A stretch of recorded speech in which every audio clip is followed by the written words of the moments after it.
มันจะได้เป็นคลิปหนึ่งพี่น้องเป็นคลิปของท่านแม่ทัพภาคที่2เนาะคือท่านพลโทบุญสินซึ่งว่าท่านก็เป็นคนอีสานนะพี่น้องเนาะเกิดอยู่ที่หนองคายเนาะมาเรียนอยู่ที่อุดรพี่น้องซึ่งว่าการที่แบบว่าเพิ่นให้สัมภาษณ์นะบอยอดฟังแล้วประทับใจมากๆพี่น้องเดี๋ยวมื้อนี้เนาะบอยอดจะพาทุกคนไปเบิ่งคลิปเดี๋ยวบอยอดจะมาเล่าเนาะเรื่องราวความประทับใจของบอยอดที่ได้เห็นแบบว่าท่านถือว่าผู้ที่แบบว่าใหญ่โตเนาะกันว่าแล้วก็ได้ทางด้านการทหารพี่น้องเดี๋ยวบอยอดจะพาทุกคนไปเบิ่งคลิปก่อนเนาะผมก็เป็นคนอีสานจริงๆผมเกิดอยู่ทั้งหนองคายแล้วก็มาเรียนหนังสืออยู่ดอนย่ามผมไปพบปะพี่น้องแถวบ้านทางภาคอีสานเฮานี่ผมก็สิเว้าภาษาอีสานไปเว้าไปให้ความกันเองกับพี่น้องเขาก็เขาบุญใจเขาดีใจว่าเขาอย่างน้อยๆเขาก็เป็นแม่ทัพที่เป็นคนอีสานไปเว้าแต่ว่าซุมื้อนี่มันก็บางส่วนก็พูดภาษากลางครับแต่ว่ามีคนบางส่วนที่เขาพูดภาษาอีสานพวกคนแก่คนเฒ่าเนี่ยผมก็บอกย้ายไปยังได้มายังใดยังจังใดเขาก็ดีใจครับแม่ทัพก็ทางเทือกับเว้าอีสานกับลูกน้องเพราะว่าพี่ก็ไม่เคยลืมพื้นฐานตัวเองเคยลำบากลำบนมาหาปูหาปลากบเขียดพวกกิ้งก่าพวกนี้ครับนั่นแหละครับไปหาเองทั้งหมดลำบากมาเป็นเด็กมันเลยรู้เข้าใจลูกน้องว่าบริบทที่เขาลำบากคืออะไรเราต้องเข้าใจเขาถึงเวลาเลิกงานเขาเอาแหเอาตะข่ายไปลงทุ่งลงอะไรหาปูหาปลาแม่ทัพก็เคยทำเข้าใจนั่นแหละพี่น้องนั่นก็เป็นคลิปของเพิ่นเนาะที่เพิ่นให้สัมภาษณ์เพิ่นก็เป็น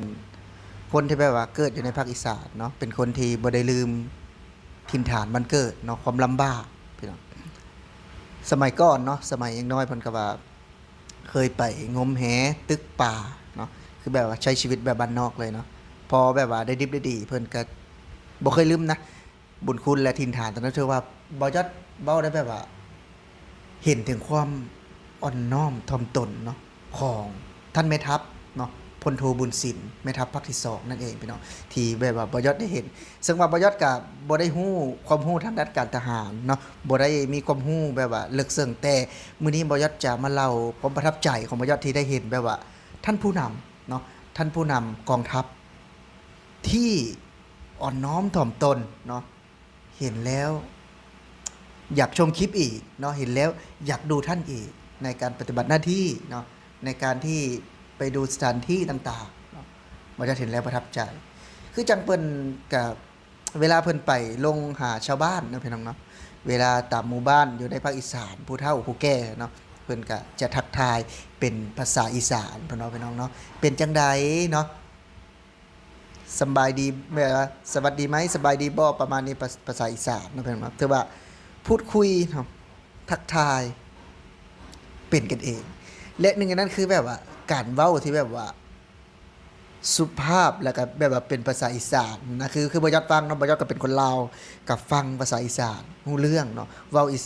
อีสานได้อยู่เนาะก็ถือว่าบ่ยอดก็เป็นคนหนึ่งที่แบบว่าประทับใจนะที่ผู้นำกองทัพเนาะไม่ได้พูดแข็งกระด้างเนาะไม่ได้อวดตัวว่าเป็นคนใหญ่คนโตเนาะถือว่าเพิ่นเป็นคนที่แบบว่าบ่ยอดเบิ่งแล้วบ่เบื่อนะพี่น้องเนาะเป็นแบบว่าลักษณะคือจังคือเฮาได้เบิ่งซีรีส์ใดซีรีส์หนึ่งเลยเนาะแบบว่าคือแบบมักนะพี่น้องก็จะเบิ่งตลอดนี่คือบ่ยอดก็คือแบบว่าเห็นแล้วก็ประทับใจนะประทับใจที่การที่แบบว่าเฮาได้เห็นอยู่ในประเทศไทยเนาะได้เห็นแบบว่าความของอ่อนน้อมถ่อมตนคือจังเพิ่นก็เป็นผู้หลักผู้ใหญ่เนาะในการที่แบบว่า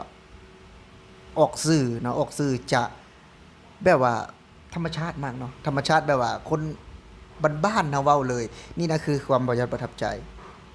และเวลาเพิ่นเว้างานกับลูกน้องเนาะเพิ่นก็จะเว้าภาษาอีสานแน่เนาะแล้วเพิ่นก็ไปให้ความรู้เนาะ ในสถานที่ต่างๆเนาะบ่ว่าจะเป็นโรงเรียนนายร้อยในสถานที่ต่างๆบ่ยอดเห็นก็ประทับใจนะซึ่งว่าเวลาเพิ่นเว้าในหน้าที่เวียกงานเนี่ยเพิ่นก็จะอีกแบบหนึงเนาะถ้าหากว่าพื้นที่เนาะแบบว่าสาธารณะหรือว่าคนหลายๆก็จะอีกแบบหนึ่งเนาะถ้าหากว่าสอนคนก็จะแบบหนึ่งอันนี้บ่ยอดเข้าใจนะพี่น้องบ่ยอดเว้าแล้วแบบว่าคือจังทหารเนาะหรือว่าเจ้าหน้าที่อยู่ในไทยนะคือจังท่านบุญโทบุญสินเนาะบ่ยอดก็ฮู้จักเนาะแต่ว่ากลับกันเนาะเวลาเจ้าหน้าที่ทางฝั่งลาวนะผู้นำเนาะหรือว่าผู้นั้นเฮาจะบ่ได้ฮู้โดยซ้ำไปเนาะแต่พอเฮามาอยู่ประเทศไทยคือเป็นอย่างเฮาจังฮู้เนาะในการที่เฮาบ่ได้แม่นคนไทยเนาะหนึ่งเลยโลกออนไลน์เนาะโลกออนไลน์เฮ็ดให้สังคมเข้าถึงได้ง่ายเนาะเฮ็ดให้สังคมเข้าถึงได้ง่ายและสื่อไทยคือเพิ่นจะเฮ็ดแท้เฮ็ดจริงเนาะไปสัมภาษณ์ด้วยตัวเองเนาะแล้วก็คือเจ้าหน้าที่เนาะเพิ่นก็บ่ได้ย่านกล้องเนาะบ่ได้แม่นว่าจะบ่ให้ถ่ายเนาะทำที่สิ่งที่ถูกต้องเนาะถ่ายสิ่งที่ถูกต้องเนาะให้คนดูได้ดูเนาะเจ้าหน้าที่ฝั่งไทยพี่น้องเพิ่นให้ถ่ายเนาะถ้าหากว่าเป็นคือเพื่อนบ้านที่จังแอบถ่ายคลิปถ่ายอย่างนั้นก็คนไทยเขาบ่เฮ็ดกันเนาะมีแต่คนซั่วเท่านั้นแหละที่เฮ็ดแบบนั้นเนาะคือฮุนเซนเท่านั้นก็คือจังเบายอดเองก็เป็นคนคนหนึ่งพี่น้องที่มาอยู่ไทยเนาะก็ประทับใจใน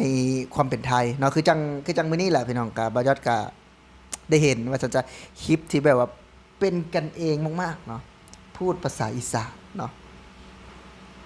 พูดภาษาอีสานและไม่ลืมถิ่นฐานบ้านเกิดเนาะพี่น้องบ่ลืมถิ่นฐานเพิ่นว่าเนาะพี่น้องเพิ่นอยู่ลำบากเนาะเคยอยู่ลำบากมาก่อนเนาะแต่พอได้ดิบได้ดีก็ยังคิดเห็นภาพเก่าๆที่เคยมีโอกาสได้ไปตึกแหวานแหก็ยังจะย้อนเข้ามาเนาะคือว่าก็เป็นอีกหนึ่งตัวอย่างเนาะหนึ่งสิ่งที่เฮาควรปฏิบัติตามนั่นก็คือการที่เฮาจะไปใส่เนาะไม่ลืมถิ่นฐานบ้านเกิดอย่างเช่นบ่ยอดเองก็คือกันพี่น้องบ่ยอดมาอยู่ประเทศไทยเนาะเห็นบ่ยอดชื่นชมประเทศไทยเนาะคนลาวก็ว่าบ่ยอดลืมถิ่นฐานบ้านเกิดถิ่นฐานบ้านเกิดเนาะยังคงผูกพันเนาะเลี้ยงเรามาจนใหญ่โตเนาะบ่ยอดไม่เคยลืมนะพ่อแม่บ่ยอดอยู่ที่นู่นส่งเงินให้กินเนาะคือมีบ้านอยู่ที่นู่นบ่ยอดสัมผัสอยู่ที่นู่นแต่ที่นี่ทำไมถึงขอบคุณเพราะประเทศไทยมีบุญคุณกับบ่ยอดเนาะมีบุญคุณกับครอบครัวบ่ยอดตอบแทนด้วยการขอบคุณสิ่งนี้